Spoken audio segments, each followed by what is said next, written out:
Bien, vamos a comenzar, vamos a orar. Señor y Dios, te damos gracias en esta tarde por la vida que nos concedes. Gracias, Señor, por tu misericordia, por tu amor para con cada uno de nosotros. Tus bondades manifestadas en nuestras vidas de muchas maneras. Gracias, Señor, porque nos permites nuevamente estar aquí para prepararnos, seguirnos preparando en poder exponer tu palabra de una manera más eficaz y que tu Señor nos permita, Señor, gozarnos de hacerlo bien. Bendice, Señor, a cada uno de nosotros, te lo ruego, en el nombre de Cristo Jesús. Amén. Muy bien, vamos a estábamos en la fase de estructurar. Debemos de reconocer que el éxito de un sermón viene de nuestra cosa, de Dios, pero hay maneras eficaces y hay maneras ineficaces de presentar un sermón. Entonces, recordar que Dios no es arbitrario, Él va a estar, Él va a estar ayudándonos en la medida que usemos medios correctos. Los sermones son como fogatas, los estábamos viendo, son como fogatas,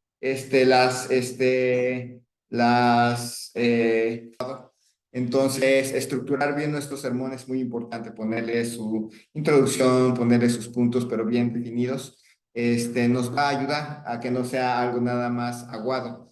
En las predicaciones temáticas es más sencillo estructurarlo. En las predicaciones expositivas también, nada más que estábamos viendo cuando empezábamos lo que es la predicación expositiva, hay algunos que en cierta manera por tiempo o por, como digamos, no practicidad, sino más bien por tiempo, lo que hacen es agarrar el texto y van desarrollándolo versículo por versículo, por versículo, por versículo, como si estuviéramos leyendo un comentario bíblico. El discurso sea agradable. La gente cuando escucha un sermón y lo escucha desordenado, ¿ustedes han visto ¿se han llegado a ver las conferencias matutinas de la mañanera? Sí. No las aguanto, yo tampoco las aguanto, porque cuando alguien se para enfrente de un púlpito o enfrente de algo así y se pone a hablar sin una estructura, cuando se ponen a hablar sin una estructura, ¿qué pasa?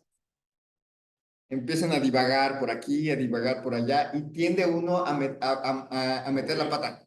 O sea, como habla uno de más, tiende uno a meter la pata y tiende uno a ser aburrido. La gente se queda así como que ya lo dijiste 10 veces, o ya lo dijiste una vez y ahorita te estás contradiciendo otra vez con lo que estabas diciendo antes. O, no sabía. Ya nos dio miedo aquí, Jonathan. Entonces, un discurso bien estructurado nos permite presentar las cosas de manera ordenada y secuencial, y contribuye a que el discurso sea agradable. Luego seguimos viendo con esto de la estructura. Una buena estructura hace más persuasivo el sermón. Recuerden que al estructurarlo nos permite encaminar nuestro discurso a que la persona tome decisiones. Ustedes pueden saber, por ejemplo, aún así, el camino de Romanos es un sermón chiquito, estructurado. Todo hombre es pecador. Segundo, el pecado nos lleva a la muerte eterna. Tercero, Cristo vino a morir. Y cuarto, aceptar a Cristo. Entonces, es un sermón estructurado. Imagínense que ponemos aceptar a Cristo primero. No va a funcionar. Si lo ponemos aceptar a Cristo primero y luego todo hombre es pecador y luego no, tiene una secuencia. Entonces, cuando estructuramos bien nuestros sermones, sigue la secuencia. Hay veces que nuestro pasaje que escogimos, si lo decimos versículo por versículo por versículo, vamos a encontrar que no tiene orden.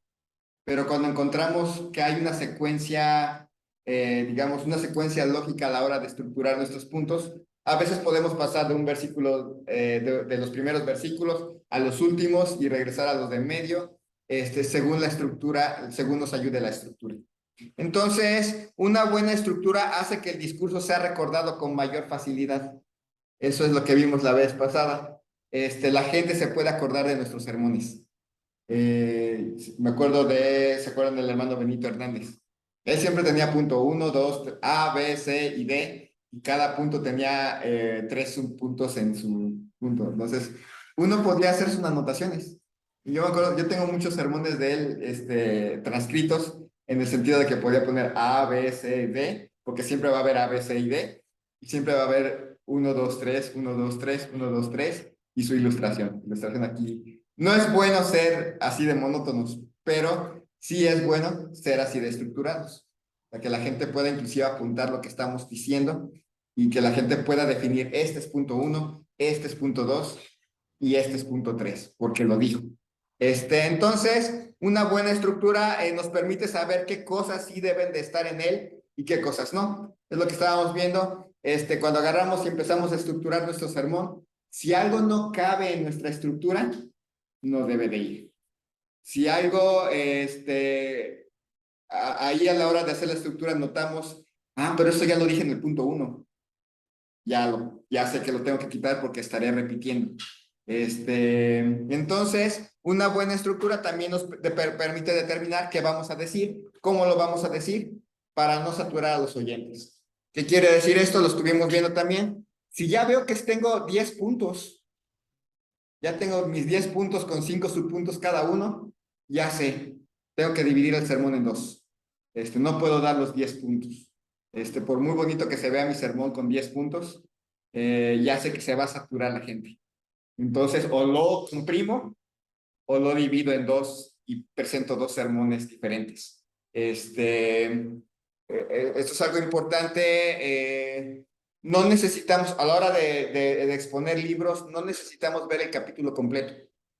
Ustedes se estaban fijando, por ejemplo, en Hebreos, empecé a agarrar pasajes chiquitos, 3 versículos, 2 versículos. Miércoles se presta, va a ser poquito el tiempo. Pero 2, 3 versículos son suficientes y de ahí se saca todo un sermón, porque si yo intentara ver todo el capítulo 7 de un jalón, los saturo a todos, de muchas cosas de Melquisedec, del sacerdocio, de esto, de aquello, los saturo a todos, entonces mejor cachitos, mini cápsulas del sermón y funciona bien. Entonces, hay a veces que su pasaje va a estar bien estructurado. Por ejemplo, Santiago se podía dividir cada capítulo en subtemas pequeños y se podían sacar predicaciones más pequeñas de una sección específica. Entonces, esto es de la estructura. Advertencias antes de la preparación. Estructurar el sermón no es el fin. Es decir, a veces no les va a salir que quieren estructurar y que quieren que todos sus primeros puntos empiecen con un artículo o que empiecen con un verbo, comiendo esto, bebiendo aquello y haciendo esto. Pero hay veces que el mismo pasaje dice uno quiere decir, bueno, pues está bien dividirlo de 3 en 3, pero luego me doy cuenta que rompería el hilo del pasaje. Y hay veces que mi punto 1 tiene 5 versículos, mi punto 2 tiene 2, y mi punto 3 tiene 6. Pero yo digo, pero no puede ser, porque ya se desbalanceó. No importa. No importa porque no es el fin que quede bonito el cosa, que quede bonito el bosquejo. Lo que importa es que quede bien, que quede lógicamente bien estructurado. Un buen arreglo no es fácil de lograr. Muchos de los textos serán difíciles de exponer. Algunos textos se van a exponer solos. Ustedes van a llegar a un pasaje. Me acuerdo del pasaje que dio Jonatán de la fe. Solito estaba la división. ¿Por qué? Porque sus pasajes, sus divisiones todas terminaban en la fe sin obras es muerta, que se repite 3 veces. Entonces se podía dividir el pasaje así solito. Pero hay veces que no van a encontrar en dónde lo divido. Bueno, cuando no lo encuentren, no tienen que ser así exactos en que su división tiene que estar así bien. bien definida, simple y sencillamente, pues orar y donde mejor quepa esa división. Entonces el sermón se compone de 3 partes, ¿se acuerdan? Introducción, cuerpo o desarrollo y conclusión. La introducción y la conclusión, el tema no, pero la introducción y la conclusión se escriben al último. Ya al último hacen su introducción y al último hacen su conclusión. El cuerpo del sermón es el esqueleto de la composición. Más adelante, en la siguiente unidad, vamos a ver, para aquellos que les cuesta trabajo ir sin notas, sí viene un apartado de cómo subir con notas. Lo ideal es que se pueda subir con el esqueleto, pero si no se puede, si hay una manera apropiada de subir con notas de 5, de 6 páginas, pero si hay una, y aún así que no se note que las están leyendo. Sí hay maneras, pero lo vamos a ver en la siguiente unidad. El cuerpo del sermón se compone de puntos principales, que son las vigas maestras, y puntos secundarios. Los puntos secundarios se desprenden de su punto principal. Estábamos haciendo un resumen, luego vamos a avanzar un poquito ya en la teoría y viene la clase práctica. Entonces, en la clase práctica, ya es así, hacemos ejercicios en clase. Los puntos principales se componen de puntos secundarios. Los puntos principales, ¿de dónde salen? Del tema. Del tema del texto. Primero hay que entender de qué trata el texto, y una vez que sabemos de qué trata el texto, mis puntos principales van a girar alrededor de ese tema, y mis puntos secundarios van a girar alrededor de mi punto principal. O sea, mi punto principal es las salvaciones por fe, y todos mis subpuntos van a estar alrededor de las salvaciones por fe. Y mi punto principal va a estar alrededor de la salvación en Cristo Jesús. Entonces, que sería el tema, por ejemplo. Entonces, lo vamos a ir viendo más adelante. Es importante, siempre que sea posible, que nuestros puntos principales se dispongan de tal manera que se dé una progresión del pensamiento. Nuestros oyentes deben de sentir que los estamos llevando hacia un lugar, hacia un punto. Eh, por ejemplo, nuevamente vuelvo a poner el ejemplo de nuestro señor presidente. Como no tiene algo estructurado a la hora de hablar, no sabemos hacia dónde nos va a llevar. La mayoría no, ya ni siquiera tomamos el tiempo más que ver las noticias y ahí va a decir el resumen de lo que dijo durante 2 horas. Pero si lo siguiéramos, no sabríamos hacia dónde nos lleva, porque a veces iría para un lado y de repente ya se metió en otro tema y luego ya está en otro tema, y cuando ya estamos viendo ya está hablando acerca de la importancia de pedirle a Ucrania y a Rusia que hagan una tregua.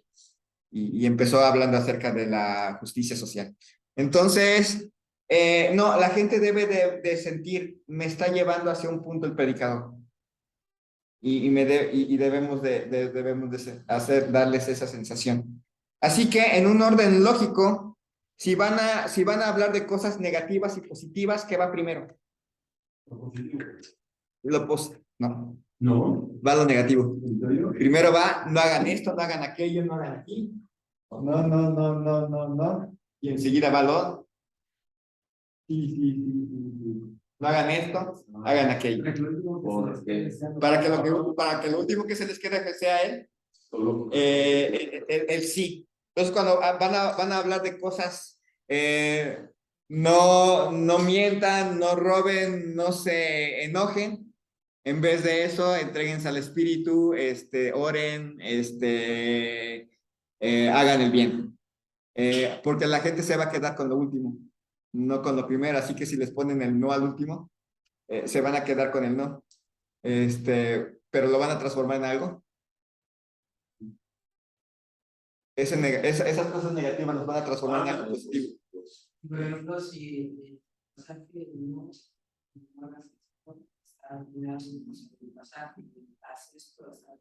¿qué es lo mejor que podemos hacer? Estructurarlo y pasar esa parte negativa a la parte inicial. O sea, no tienes que seguir el orden de cómo van los versículos progresivamente, sino tienes que acomodarlos para que sigan un orden lógico. No siempre, si ustedes se fijan, hay un orden lógico en la Biblia, sí, pero no siempre en el libro está el orden lógico. Por ejemplo, viene Efesios, viene hablando de una cosa y de repente un paréntesis. Y luego termina el paréntesis y viene y de repente cuando se da uno cuenta, ya está hablando de otra cosa. Entonces tiene uno que ubicar en dónde está, qué está haciendo Efesios. Eso hace mucho. Efesios es el que más, es el que más hace eso. Hablamos de el amor de Dios. Es algo abstracto. El amor de Dios, la justicia de Dios, el poder de Dios. Eh, Primero va lo abstracto y luego lo concreto, cosas concretas. El amor de Dios es esto y esto y esto. ¿Cómo puedo amar yo? ¿O cómo me ama Dios? ¿De qué maneras específicas me ama Dios? La justicia de Dios. Hablo de la justicia de Dios y luego lo llevo a cómo se aplica esa justicia de Dios en mí, en mi vida. Entonces, más o menos así. Nunca al revés. Cosas para amar, por ejemplo. Nunca empiezo a hablar acerca de cómo se aplica la salvación de mi vida y luego hablo de la salvación, del concepto bíblico de salvación. Primero iría por el concepto bíblico de salvación y luego maneras prácticas de cómo Dios me salva. De lo general a lo particular. Lo mismo pasa, digamos, el amor de Dios es un tema muy general, muy amplio. Entonces, puedo hacer algo muy amplio, pero luego lo tengo que llevar a algo muy concreto, muy pequeñito, muy particular. El amor de Dios, Dios nos ama, y ahora el amor de Dios hacia sus hijos. Y luego específicamente el amor de Dios a sus hijos y algo más específico dentro del amor de Dios. Hacerlo más específico. Entonces, del planteamiento del problema a la solución. Planteo el problema, dejen de buscar las pulgas en su vida. Me acuerdo de la predicación de este hermano. Nunca se me olvidar. Nunca se me va a olvidar, como que nos dio el planteamiento del problema. Estar fijándose en los detalles y perdiendo el tiempo en los detalles de la vida y no en lo principal. Pero nunca nos dijo cómo evitar fijarse en los detalles. Fijarse en los detalles de las personas, pero nunca nos dijo cómo evitar que nos fijemos en los detalles de las personas. O sea, nos dio el problema, pero no nos dio nunca la solución. Entonces, si vamos a plantear un problema ante la iglesia, en verdad tenemos que plantearles también la solución. Si no les planteamos la solución, los dejamos con, tengo que esforzarme por hacer esto, cuando en realidad no, tengo que vivir a Cristo para dejar esto. Entonces, básicamente había un predicador que se llama Lloyd Jones. Tengo varios libros de él, porque en aquel entonces, cuando él vivió, había alguien que se dedicaba a apuntar los sermones al pie de la letra con taquigrafía y luego los mecanografiaba y hacía libros completos. Pero este hombre decía una regla: el punto 1 te debe llevar a tu punto 2 y el punto 2 te debe de llevar al punto 3 y todos en conjunto te deben de llevar a tu conclusión. Si el punto 1 no te lleva al punto 2, está mal hecha la estructuración. Si el punto 2 no te lleva al punto 3, está mal. Si los 3 puntos no te dan una conclusión adecuada, no saben cómo terminar, es que hay algo en el punto 1, en el punto 2 y en el punto 3 que no se hizo.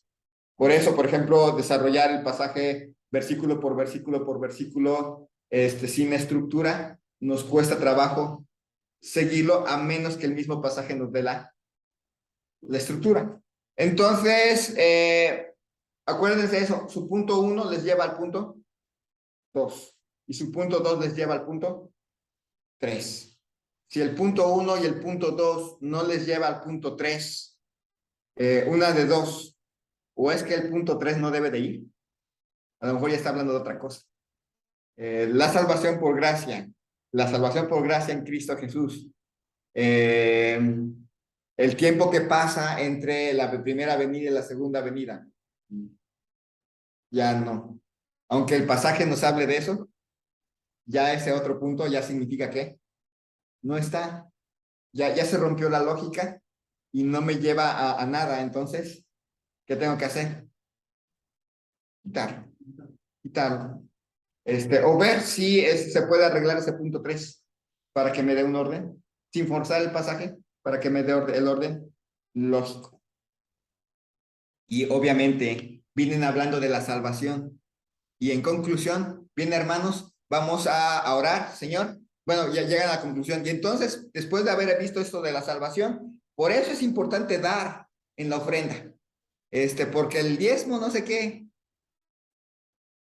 No, o sea, si todo mi tema viene hablando de una cosa, no puedo concluir otra. ¿Hay personas que hacen eso? Sí, hay personas que hacen esto. Me acuerdo de una predicación que estuve escuchando recientemente. Venía hablando de algo la persona y a la hora de concluir dijo otra cosa. Yo me quedé, no le puso atención a su propia predicación.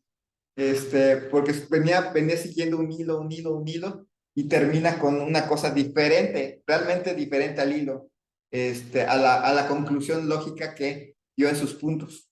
Aunque sí estaba eso sí estaba en su predicación lo que concluyó, en realidad había otro tema que había estado tratando todo el tiempo y se veía claro. O sea, yo decía, va a terminar en esta invitación.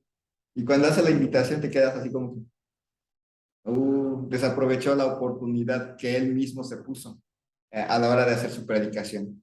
Entonces, la conclusión es importante.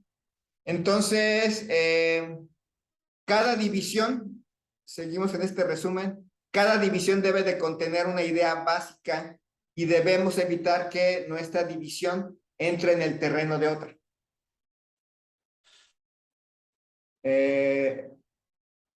Estábamos viendo el ejemplo de 1 Corintios 3. Primer punto, la preeminencia del amor. Segundo punto, las características del amor. Tercer punto, la continuidad del amor. Y cuarto punto, la duración del amor. ¿Dónde está el error? Primer punto, la preeminencia del amor. Segundo punto, las características del amor. Tercer punto, la continuidad del amor. Y cuarto punto, la duración del amor. El tercero y cuarto es lo mismo, continuidad y duración nos da la idea de lo mismo. Entonces, cuando ustedes están notando que tienen su punto 1, su punto 2 y su punto 3, lleguen a notar que algunas cosas del punto 3 ya las trataron en el 2 o ya las trataron en el 1, ya no lo repitan, ya está ahí. A lo mejor en el punto 1 hagan una extensión de los versículos que van a tratar que tratarían en el punto 3. Es decir, a lo mejor está hablando de algo en los primeros 3 versículos y en los últimos vuelve a repetir el tema. Vuelve a repetir en los últimos versículos lo que estaba diciendo en el versículo 1, 2 y 3. ¿Qué hago en esos? ¿Volverlos a tratar? No, sino cuando estoy tratando los versículos 1, 2 y 3, agarro también los versículos 10, 11 y 12 y los regreso. ¿Cuál es el propósito del mapa? Para enfatizarlos. Entonces, pero a la hora de hacer una predicación, el punto no es enfatizar, el punto es que quede de una manera lógica, porque si vienes tratando el punto 1, versículos 1, 2 y 3, y lo tratas, y luego al último vuelves a tratar los mismos versículos, la gente te va a decir, eso ya lo vimos. Una de dos, o lo pasas al final, o pasas lo final al principio. Pero no hagas más puntos de algo que ya trataste. Eso es importante, especialmente si van a predicar en la mañana. Cuando lleguen a predicar en la mañana, a las 12:30,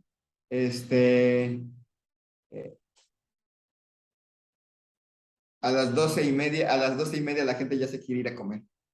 Entonces, si hacen una repetición, me acuerdo de alguien, no me acuerdo en dónde, pero predicó en la tarde. Entonces fue alguno de ustedes. Pero ya había dicho algo. Y no fueron ninguno de ustedes, ya me acuerdo quién fue y no les voy a decir quién fue. pero no fue ninguno de ustedes. Ya me acordé. Pero ya había dicho algo y de repente al final lo vuelve a repetir. Lo vuelve a repetir y casi igual. Y yo me quedé así como que ya habíamos terminado. O sea, ya lo había dicho y lo estaba volviendo a enfatizar como punto. Entonces me quedé así como que hubiera hecho un sermón concreto, como los de Josías, que fue un sermón concreto. Sin tanto, o sea, el punto no es llenar 40 minutos. Si la persona lo que va a decir la dice en 25, está bien, o sea, no hay problema. A veces pensamos que es una regla los 40 minutos. No es una regla.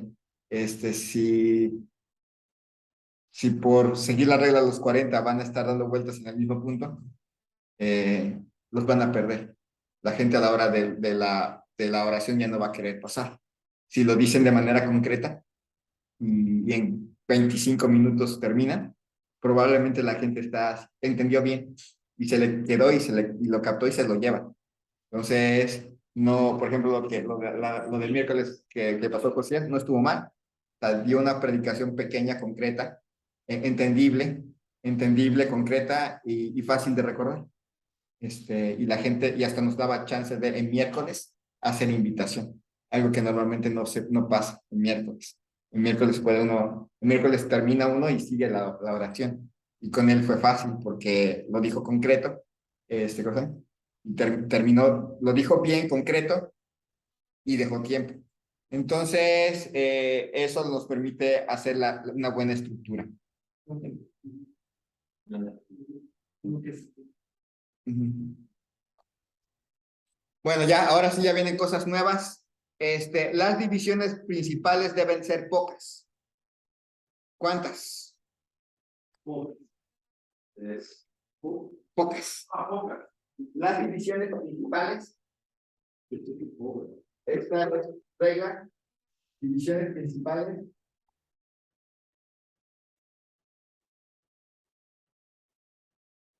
Dos, como mínimo. O sea, si vamos a dividir, por lo menos debe haber dos divisiones. Y 5 como máximo. De 2 a 5 máximo. Con sus respectivos subpuntos.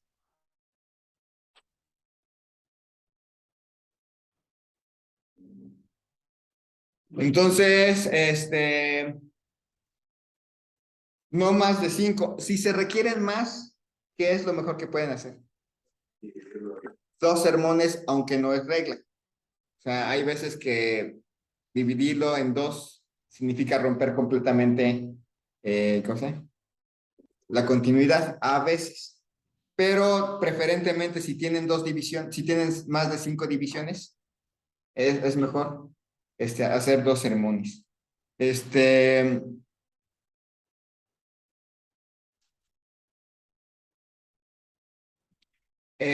Me acuerdo de un hermano hace muchísimos años que presentó un sermón de 10 puntos.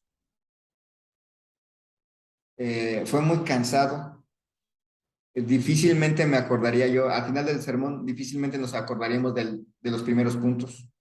Pero sobre todo fue muy cansado. No se tardó más de 40 minutos, pero 10 puntos fue mucho.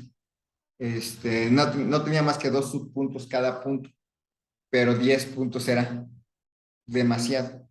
Entonces, definitivamente debe de haber 2 por lo menos y 5 máximo. Las divisiones principales y secundarias deben de estar estrechamente relacionadas entre sí. Divisiones principales y secundarias deben de estar relacionadas entre sí y por lo general seguir la misma pauta gramatical uniforme. Por ejemplo, si su punto principal empieza con un artículo, los demás también tienen que empezar por lo general con un artículo. Los, por ejemplo. Y sus subpuntos también, por lo general, deben de empezar con un patrón lógico. también. Si empieza con un verbo, amar, adorar,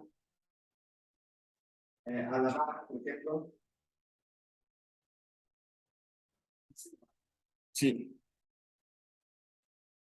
Si empieza con un verbo, pues generalmente todos los puntos principales, los principales deben de empezar con un verbo. Si empezaron con un verbo pasado, a lo mejor el siguiente puede ser presente y el siguiente futuro, o todos pasado, o todos presente, o todos futuro, pero empezar más o menos con lo mismo. Si empiezan con una cosa, empezar todos con una cosa. Esa es lo mejor. ¿Por qué? Porque la persona se puede acordar. El auditorio se va a acordar. Amar, adorar, alabar. El pecado, la condenación, los pecadores y lo que necesitamos hacer. Y ya rápidamente ubicamos los. O él. También por ese lado. Y el Salvador, por ejemplo. Y ya uno más o menos sigue el patrón lógico. Todo esto requiere, bastante paciencia. A veces ya tienen su estructura al lado y el último punto le sale con un verbo. Y hay que buscar si cambiamos nosotros o buscamos una manera de encontrar que también empiece con un artículo. Requiere oración. Dominar hacer un buen bosquejo requiere práctica. No sale siempre a la primera, pero pues la práctica hace al maestro. Entonces, la próxima semana vamos a estar viendo un par de ejercicios prácticos de cómo hacer la estructura, cómo aplicar todo esto que vimos. Y queda de tarea hacer la estructura de su siguiente sermón o de un sermón. Para el hermano Salomón, hacer la estructura de su siguiente sermón. Eso quiere decir que ya por WhatsApp les voy a pasar los apuntes de esta clase. Ya les voy a pasar los apuntes de esa clase al rato, para que ya puedan leerlos, tenerlos y hacer las prácticas de su sermón. Sin embargo, en la práctica el ejercicio práctico de la siguiente semana, pues ya vamos a aclarar alguna duda que nos vaya surgiendo. Vamos a tomar 1 o 2 pasajes y vamos a desarrollar el esqueleto de un sermón. Lo vamos a dividir en puntos principales, en subpuntos y ordenarlos de manera lógica, etcétera. Más o menos es lo que vamos a hacer y es lo que tendrían que hacer para su siguiente sermón, hermano. 9 de septiembre, ¿verdad? Y nada más. No, es el 2. Sí. Sí. Muy bien, ¿alguna pregunta?